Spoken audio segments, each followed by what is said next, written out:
আমরা যে মাঝে মাঝে বলি না ২৬ লাখ ভারতীয়, এগুলো কোথায়? একটা একটা করে ইন্ডিয়ানকে ধরে লাথি মেরে ইন্ডিয়ার সীমান্তে ঢুকাই দিয়ে আসতে হবে, এছাড়া কোনো উপায় নাই। এই যে রূপপুর পারমাণবিক প্রকল্প, তারপরে পায়রা বিদ্যুৎ প্রকল্প, এরকম বড় বড় প্রকল্পগুলোতে শেখ হাসিনা ভারতের নাগরিকদেরকে ঢুকিয়েছে ব্যাপকভাবে। আমরা যে মাঝে মাঝে বলি না ২৬ লাখ ভারতীয়, এগুলো কোথায়? আখাউড়া যে সড়ক সংযোগ, এইটাতে কোনো বাংলাদেশি নাগরিক কাজই করে নাই।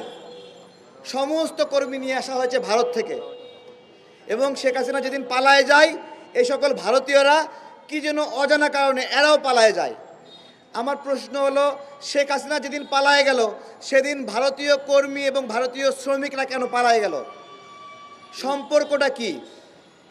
গতদিন স্বরাষ্ট্র দপ্তর থেকে বলা হয়েছে 10 লাখ বিদেশি বাংলা